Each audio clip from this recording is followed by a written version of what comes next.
Good evening, everyone. Welcome to Elisa Maurier Designs. I am reading Rebecca by Daphne du Maurier, and chapter 1, the first sentence. Last night I dreamt I went to Manderley again. That sentence was written in Alexandria, Egypt, where Rebecca was written, and that famous first line comes from a dream that Daphne had while in Egypt writing the book and under the oppressive heat of Egypt and longing for Manderley, the estate, which wasn't hers yet, the estate that she was so drawn to as a young girl at 19 years old, and this abandoned estate that she would walk through its grounds and it sat perched above the sea.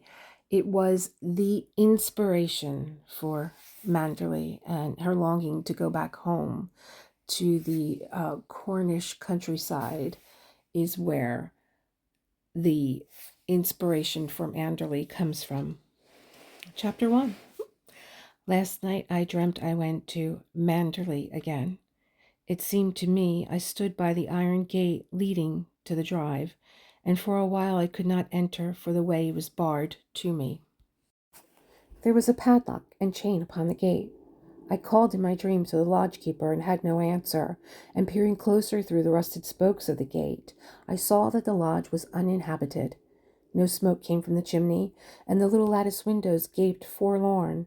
Then, like all dreamers, I was possessed of a sudden with supernatural powers, and passed like a spirit through the barrier before me. The drive wound away in front of me, twisting and turning as it had always done, but as I advanced I was aware that a change had come upon it. It was narrow and unkept, not the drive that we had known. At first I was puzzled and did not understand, and it was only when I bent my head to avoid the low swinging branch of a tree that I realized what had happened. Nature had come into her own again, and, little by little, in her stealthy, insidious way, had encroached upon the drive with a long, tenacious finger. The woods, always a menace even in the past, had triumphed in the end. They crowded, dark and uncontrolled, to the borderless drive. The beeches with white, naked limbs leant close to one another, their branches intermingled in a strange embrace, making a vault above my head like the archway of a church. And there were other trees as well, trees that I did not recognize, squat oaks and tortured elms that straggled cheek by jowl with the beeches, and had thrust themselves out of the quiet earth, along with monster shrubs and plants, none of which I remembered. The drive was a ribbon now, a thread of its former self, with gravel surface gone and choked with grass and moss. The trees had thrown out low branches, making an impediment to progress. The gnarled roots looked like skeleton claws. Scattered here and again amongst this jungle growth, I would recognize shrubs that had been landmarks in our time, things of culture and of grace, hydrangeas whose blue heads had been famous. No hand had checked their progress, and they had gone native now, rearing to monster height without a bloom, black and ugly as the nameless parasites that grew beside them. On, now east, now west, wound the poor thread that once had been our drive. Sometimes I thought it lost, but it appeared again, beneath a fallen tree perhaps, or struggling on the other side of a muddied ditch created by winter rains. I had not thought the way so long. Surely the miles had multiplied, even as the trees had done, and this path led but to a labyrinth, some choked wilderness, and not to the house at all. I came upon it suddenly, the approach masked by unnatural growth of a vast shrub that spread in all directions, and I stood, my heart thumping in my breast, the strange prick of tears behind my eyes.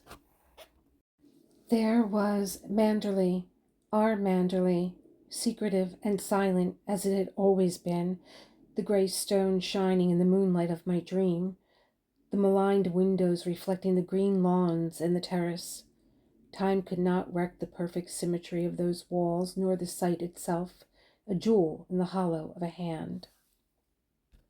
The terrace sloped to the lawns, and the lawns stretched to the sea, and turning I could see the sheet of silver, placid under the moon, like a lake undisturbed by wind or storm.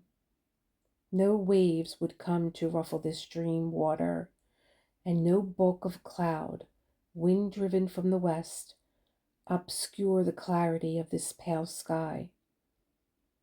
I turned again to the house, and though it stood inviolate, untouched, as though we ourselves had left but yesterday, I saw that the garden had obeyed the jungle law, even as the woods had done.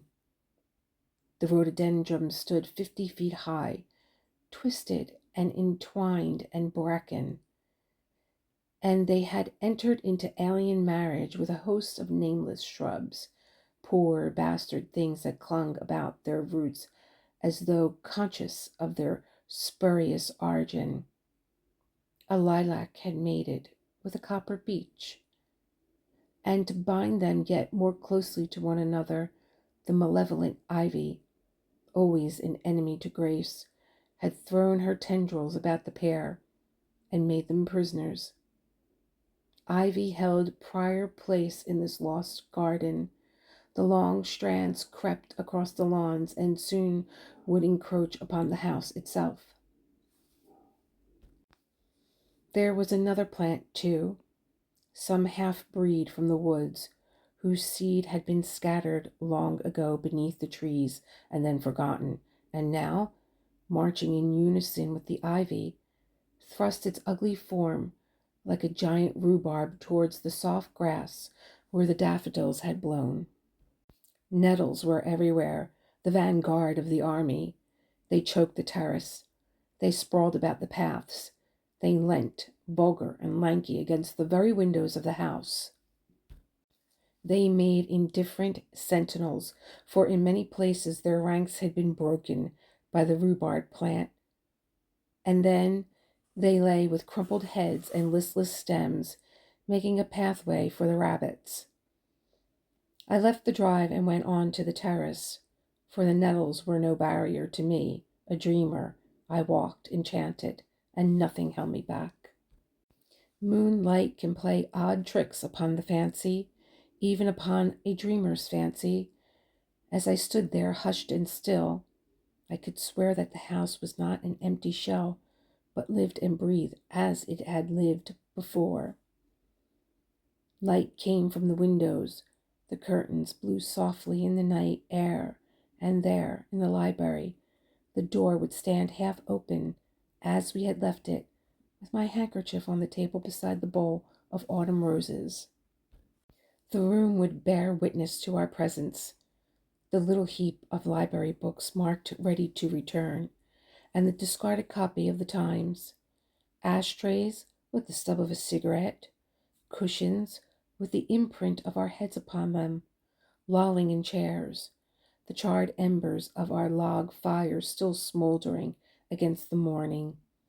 And Jasper, dear Jasper, with his soulful eyes and great sagging jowl, would be stretched upon the floor, his tail thump when he heard his master's footsteps.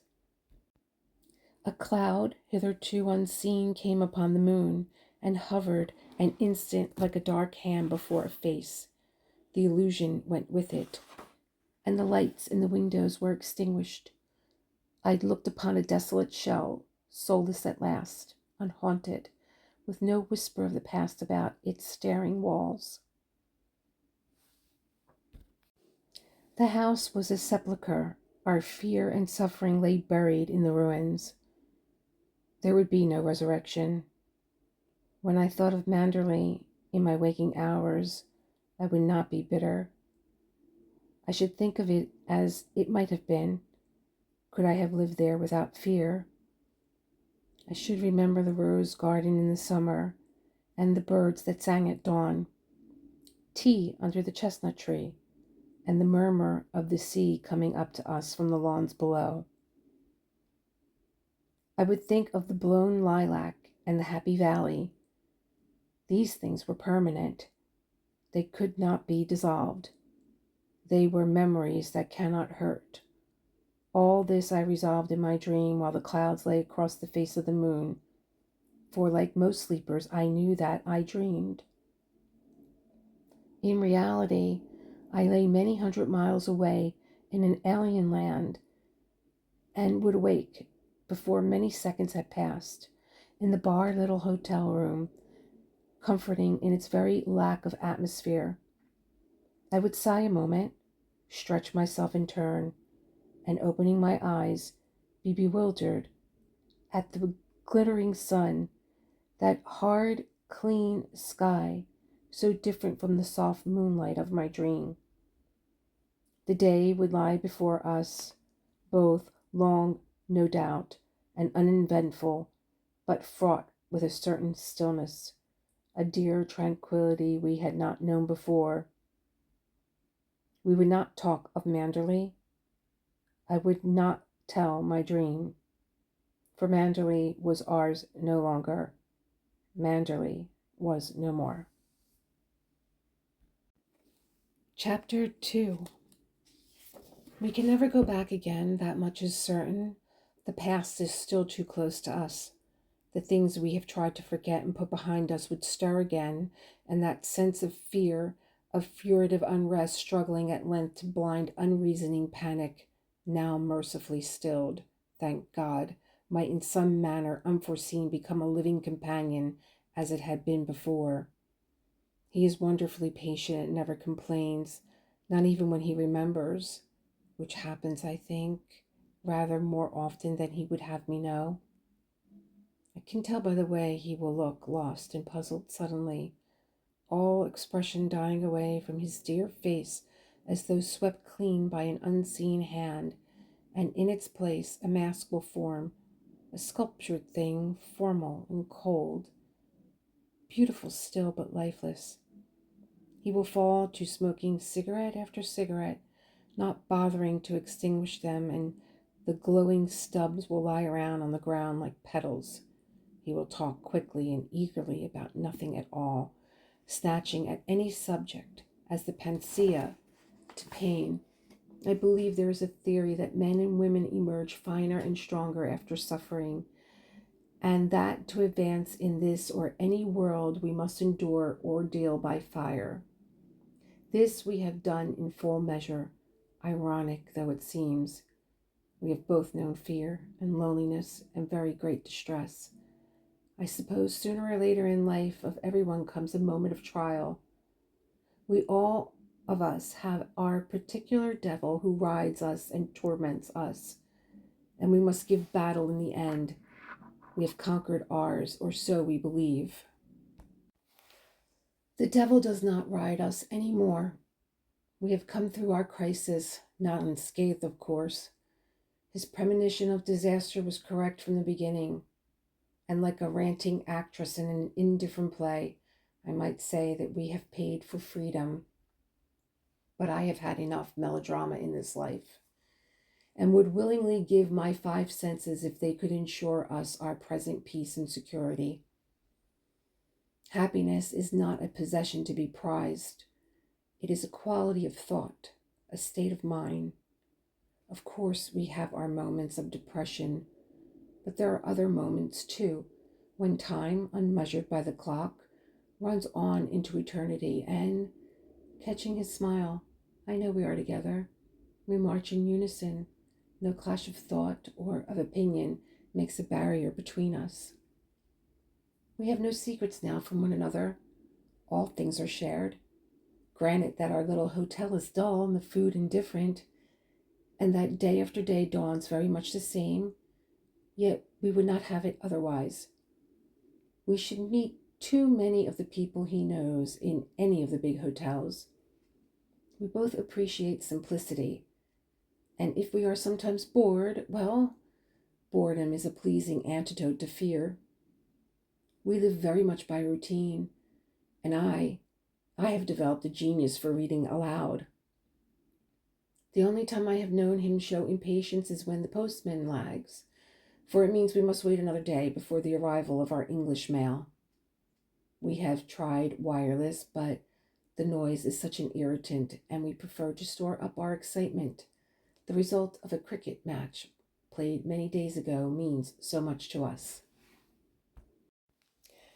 Oh, the test matches that saved us from ennui, the boxing bouts, even the billiard scores, finals of schoolboy sports, dog racing, strange little competitions in the remoter counties.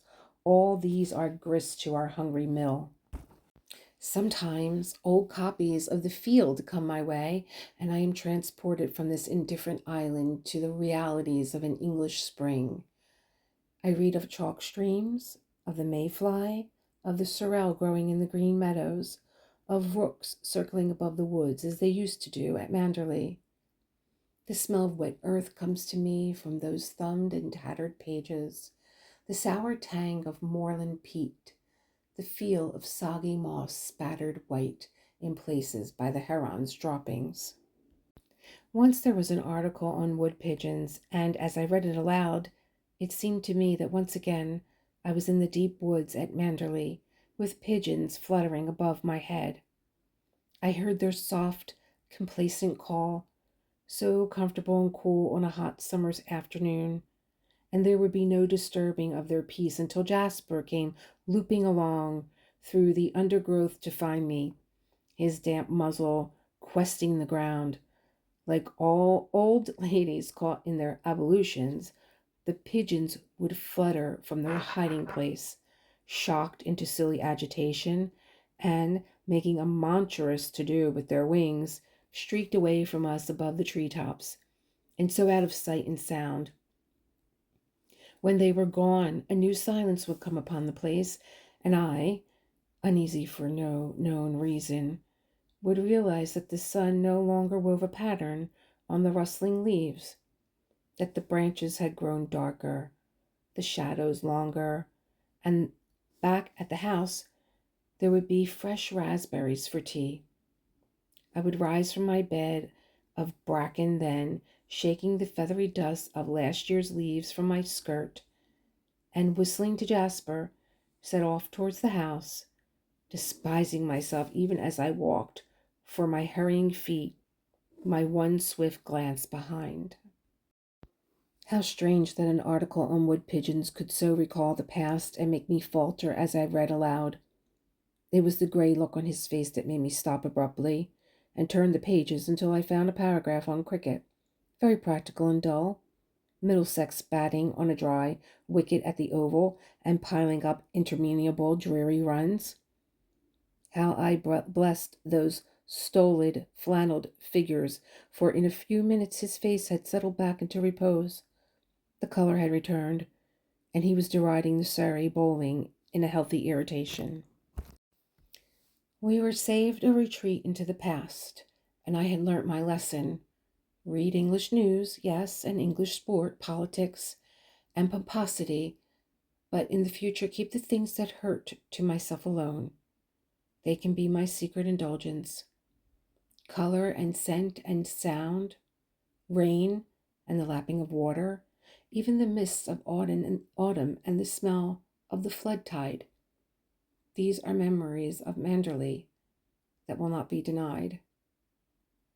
Some people have a vice of reading Bradshaws.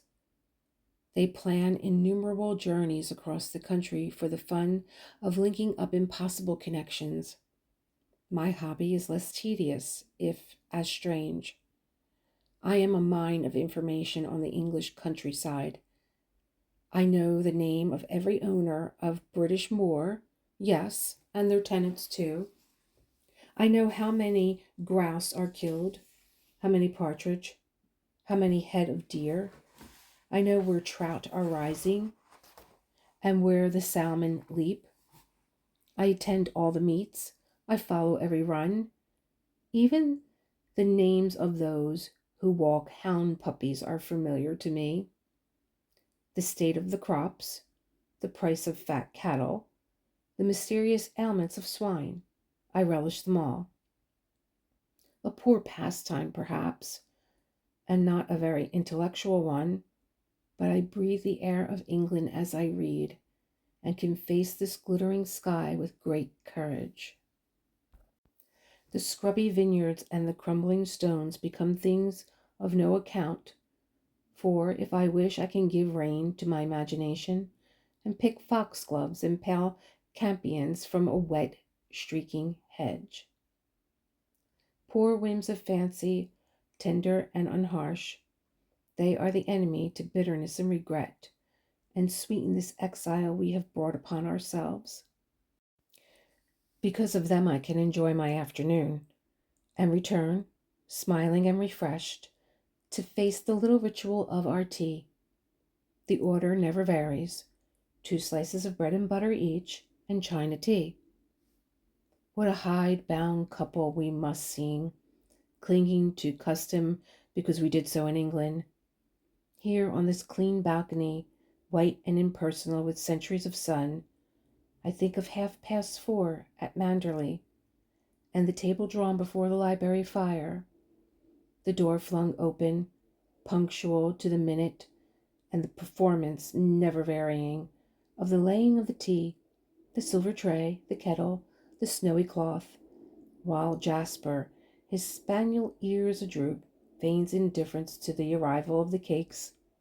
That feast was laid before us always, and yet we ate so little. Those dripping crumpets, I can see them now, tiny crisp wedges of toast and piping hot flaky scones, sandwiches of unknown nature, mysteriously flavored and quite delectable, and that very special gingerbread, angel cake that melted in the mouth, and his rather stodgier companion, bursting with peel and raisins. There was enough food there to keep a starving family for a week. I never knew what happened to it all, and the waste used to worry me sometimes.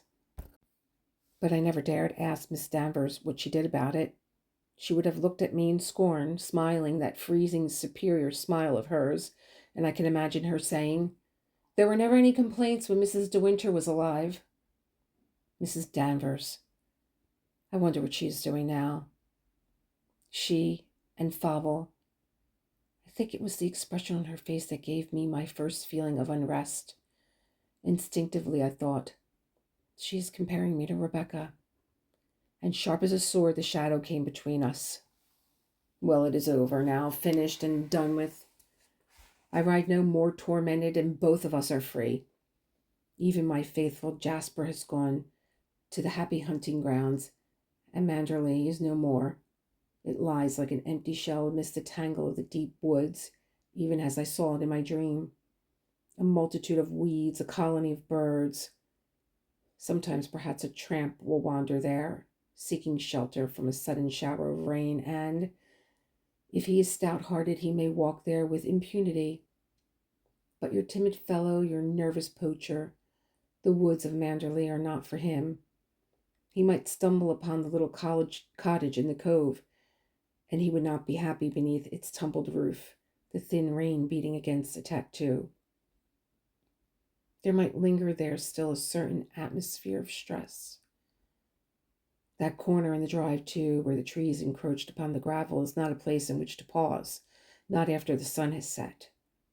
When the leaves rustle, they sound very much like the stealthy movement of a woman in an evening dress, and when they shiver suddenly and fall and scatter away along the ground, they might be the pitter-patter of a woman's hurrying footstep, and the mark in the gravel the imprint of a high-heeled satin shoe.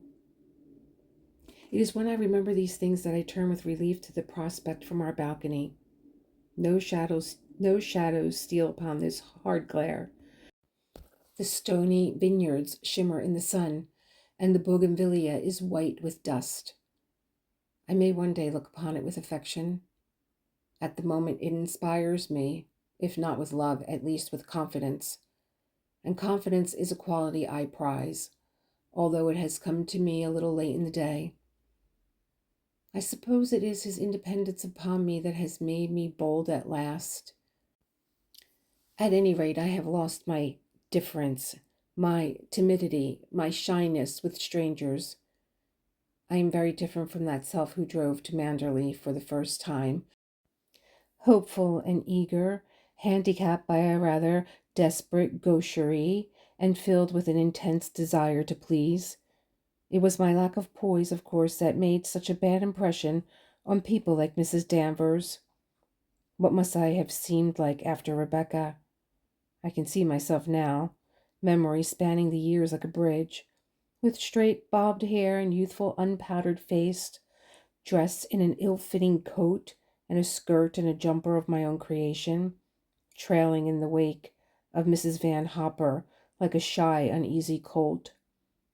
She would precede me in to lunch, her short body ill-balanced upon tottering high heels, her fussy, frilly blouse compliment to her large bosom and swinging hips, her new hat pierced with a monster quill upon her head, exposing a wide expanse of forehead bare as a schoolboy's knee. One hand carried a gigantic bag, the kind that holds passports, engagement diaries, bridge scores, while the other hand toyed with that inevitable lorgnette, the enemy of other people's privacy. She would make for her usual table in the corner of the restaurant, close to the window, and lifting her lorgnette to her small pig's eyes, survey the scene to the right and left of her. Then she would let the lorgnette fall at the length upon its black ribbon and utter a little exclamation of disgust. Not a single one known personality. I shall tell the management they must make a reduction on my bill. What do they think I come here for? To look at page boys? And she would summon the waiter to her side, her voice sharp and staccato, cutting the air like a saw. How different the little restaurant where we eat today to that vast dining room, ornate and ostentatious, the Hotel Côte d'Azur at Monte Carlo, and how different my present companion, his steady, well-shaped hands peeling a mandarin in quiet, methodical fashion, looked up now and again from his task to smile at me, compared to Mrs. Van Hopper, her fat, bejeweled fingers questing a plate heaped high with ravioli, her eyes darting suspiciously from her plate to mine for fear I should have made a... She need not have disturbed herself, for the waiter, with the uncanny swiftness of his kind, had long sensed my position as inferior and subservient to hers, and had placed before me a plate of ham and tongue that somebody had sent back to the cold buffet half an hour before as badly carved. Odd, that resentment of servants and their obvious impatience. I remember staying once with Mrs. Van Hopper in a country house, and the maid never answered my timid bell or brought up my shoes, and early morning tea, stone cold, was dumped outside my bedroom door. It was the same as at the Côte d'Azur, though to a lesser degree, and sometimes the studied indifference turned into familiarity, smirking and offensive, which made buying stamps from the reception clerk an ordeal I would avoid. How young and inexperienced I must have seemed, and how I felt it too. One was too sensitive, too raw. There were thorns and pinpricks in so many words that in reality fell lightly on the air. I remember well that plate of ham and tongue. It was dry, unappetizing, cut in a wedge from the outside, but I had not the courage to refuse it.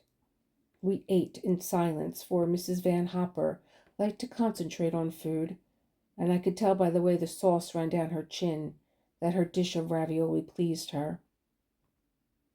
It was not a sight that engendered into me great appetite for my own cold choice, and looking away from her I saw that the table next to ours, left vacant for 3 days, was to be occupied once more.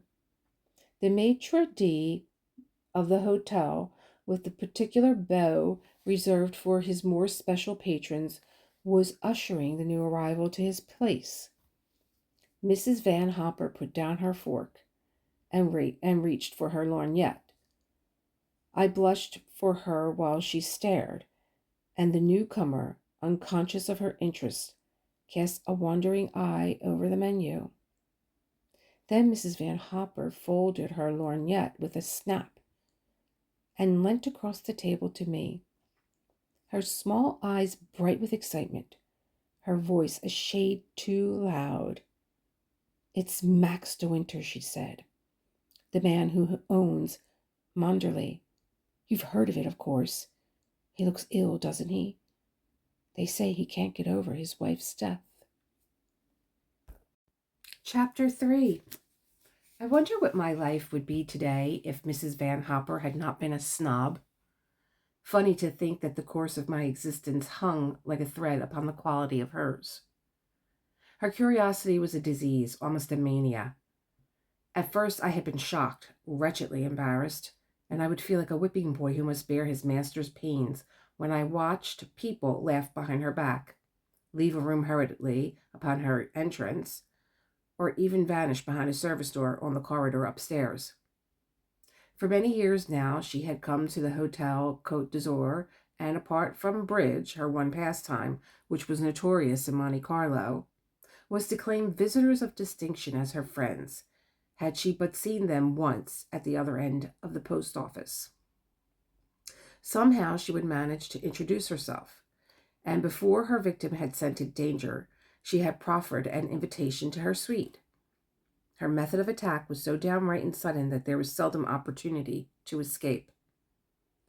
At the Côte d'Azur, she staked a claim upon a certain sofa in the lounge, midway between the reception hall and the passage to the restaurant, and she would have her coffee there after lunch and dinner, and all who came and went must pass by her.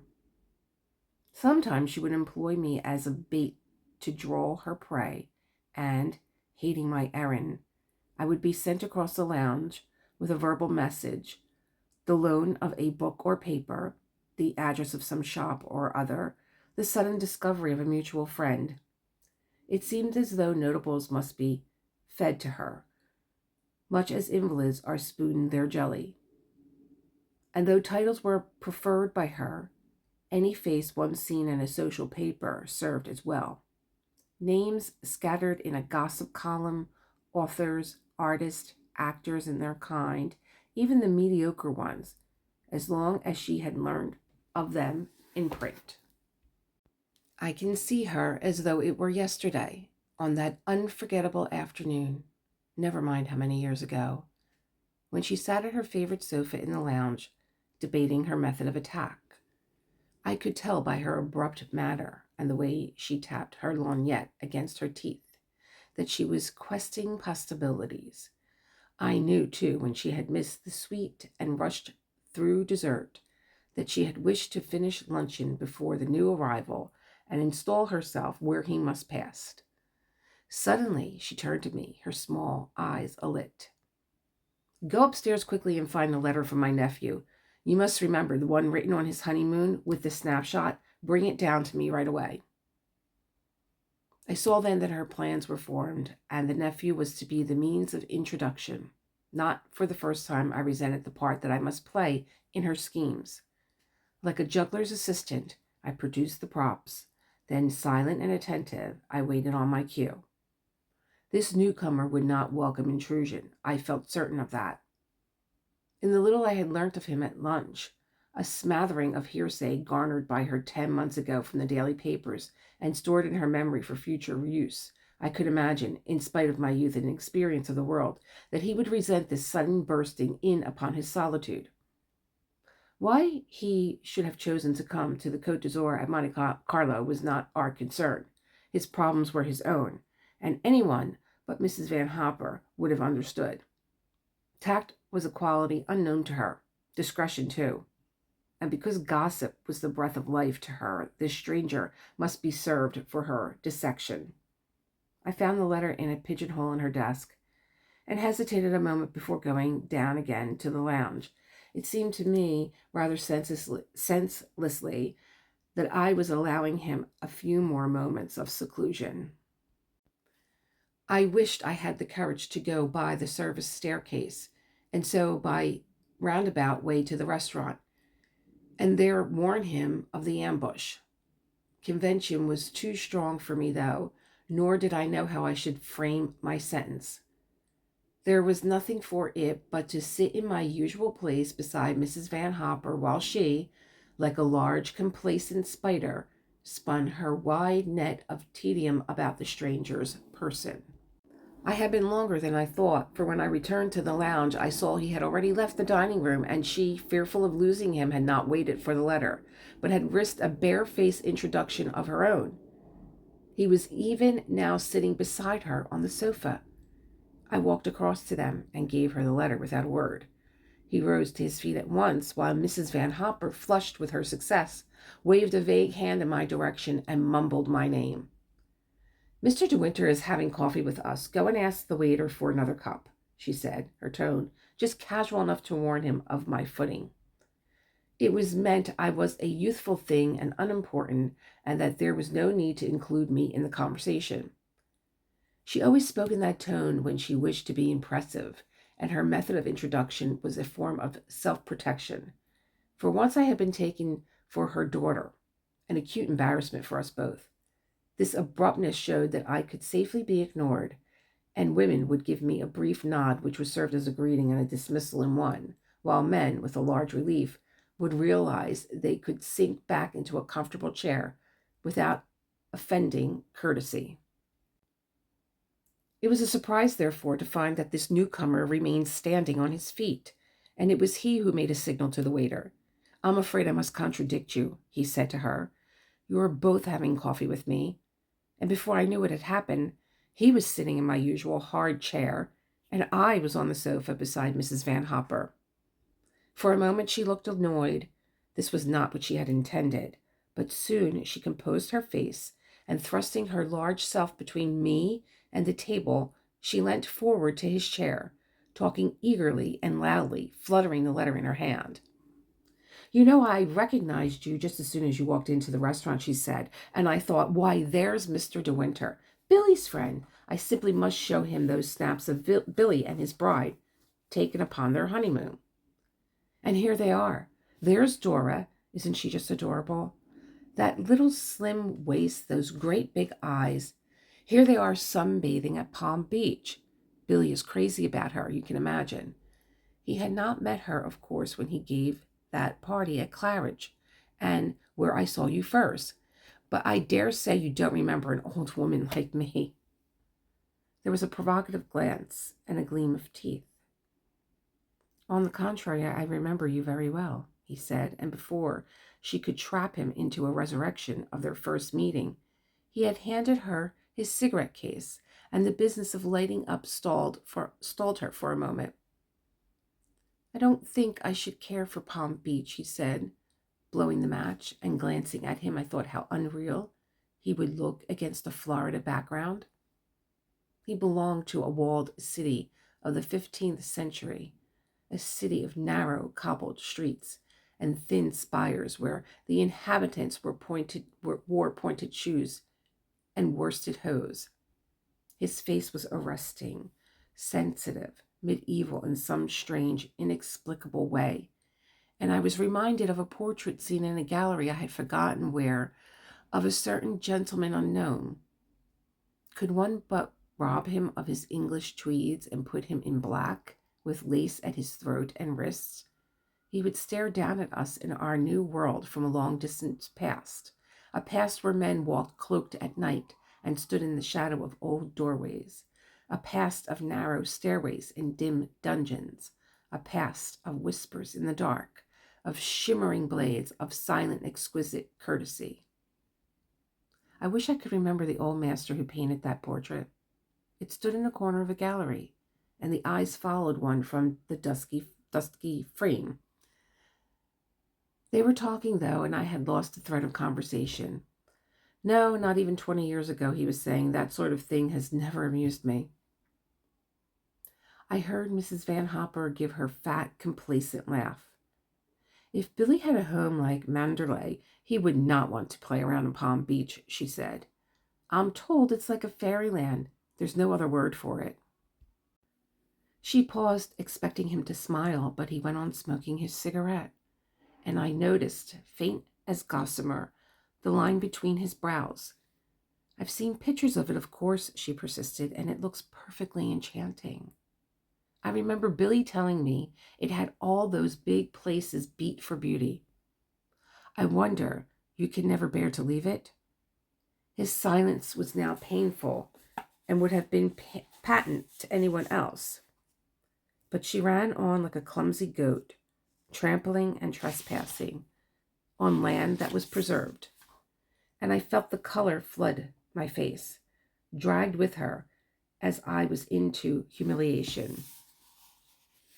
Of course, you Englishmen are all the same about your homes, she said, her voice becoming louder and louder. You depreciate them so as not to be seen proud. Isn't there a minstrel's gallery at Manderley? And some very valuable portraits? She turned to me by way of explanation. Mr. De Winter is so modest he won't admit it, but I believe that lovely home of his has been in the family's possession since the conquest. They say that the minstrel's gallery is a gem. I suppose your ancestors often entertained royalty at Manderley, Mr. De Winter? This was more than I hitherto endured, even for her, but the swift flash of his reply was unexpected. Not since Ethelred, he said, the one who was called unready. In fact, it was while staying with my family that the name was given him. He was invariably late for dinner.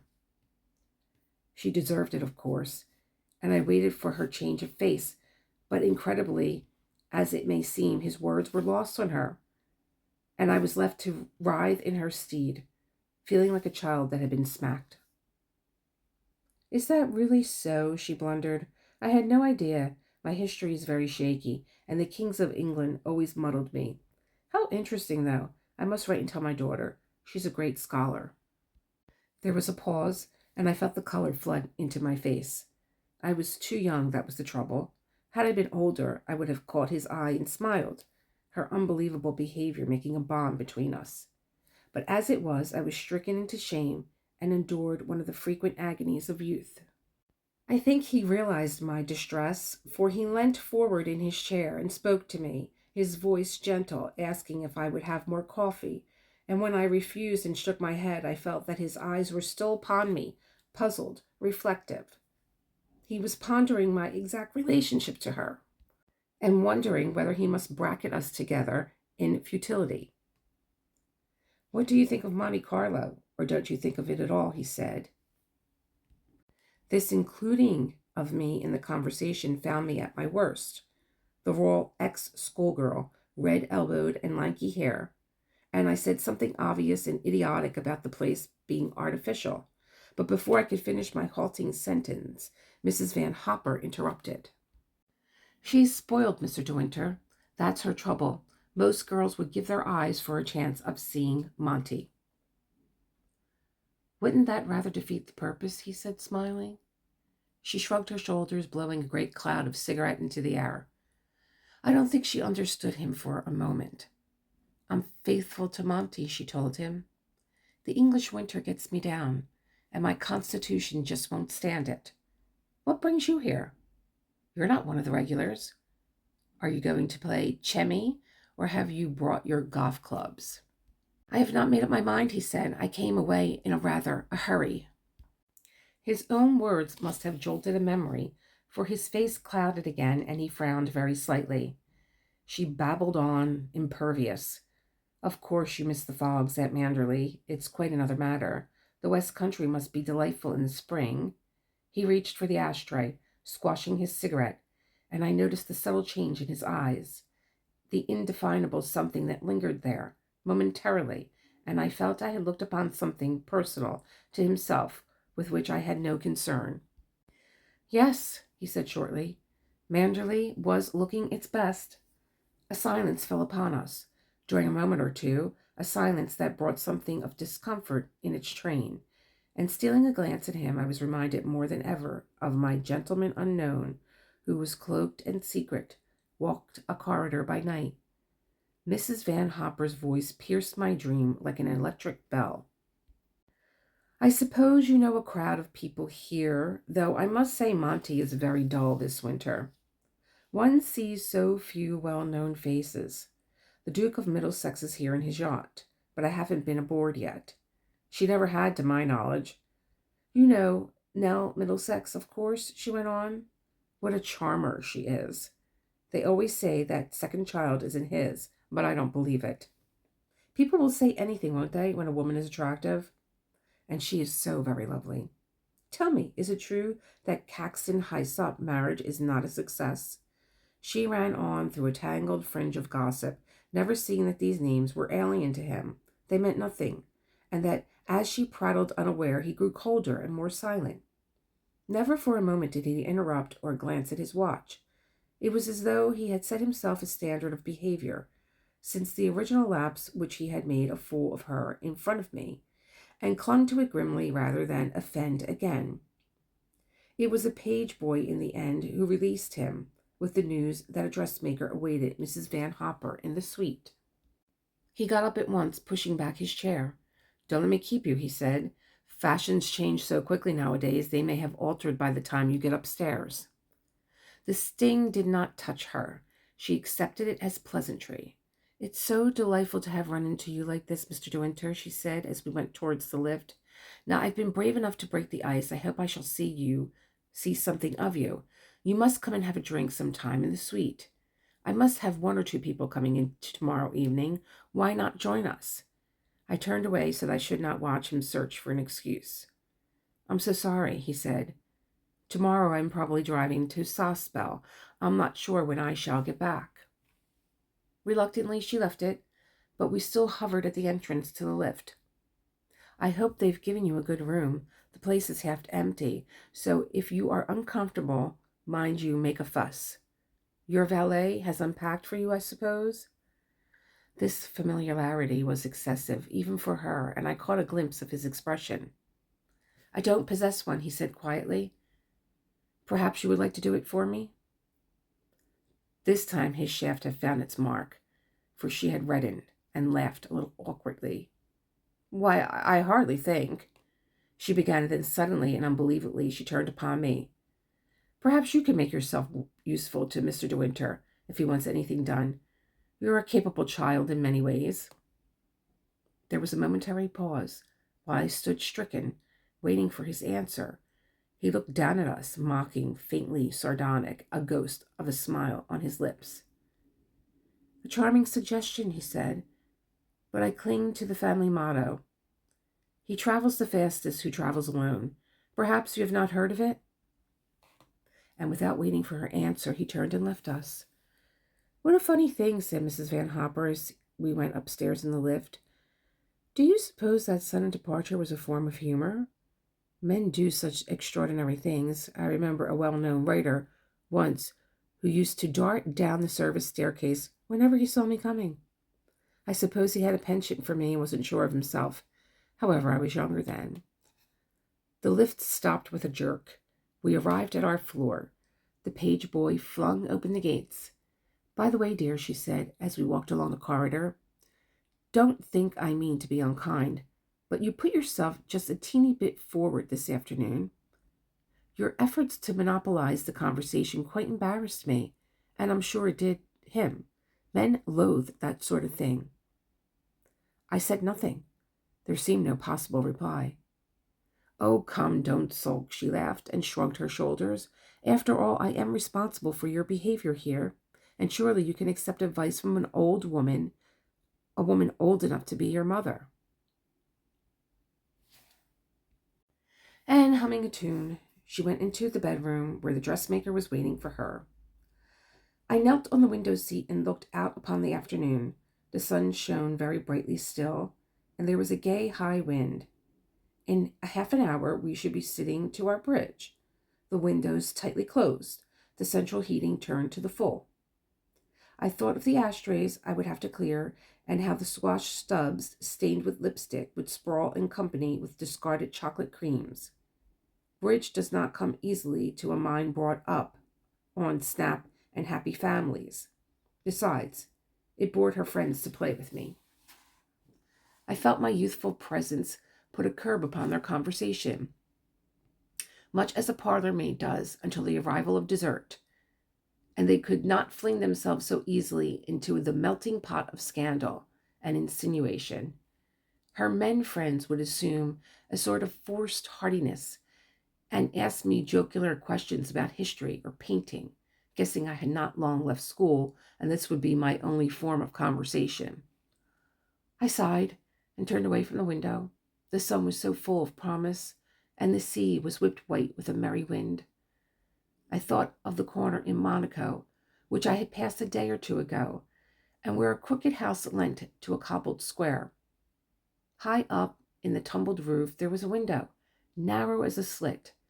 It might have held a presence medieval, and reaching to the desk for pencil and paper, I sketched in fancy with an absent mind a profile, pale and aquiline, a somber eye, a high-bridged nose, a scornful upper lip. And I added a pointed beard and lace at the throat, as the painter had done, long ago, in a different time. Someone knocked at the door, and the lift boy came in with a note in his hand. Madame is in the bedroom, I told him, but he shook his head and said it was for me. I opened it. I found a single sheet of notepaper inside, with a few words written in an unfamiliar hand. Forgive me, I was very rude this afternoon. That was all. No signature and no beginning. But my name was on the envelope and spelled correctly, an unusual thing. Is there an answer? Asked the boy. I looked up from the scrawled words. No, I said. No, there isn't any answer. When he had gone, I put the note away in my pocket and turned once more to my pencil drawing, but for no reason it did not please me any more. The face was stiff and lifeless, and the lace collar and the beard were like props in a charade. Chapter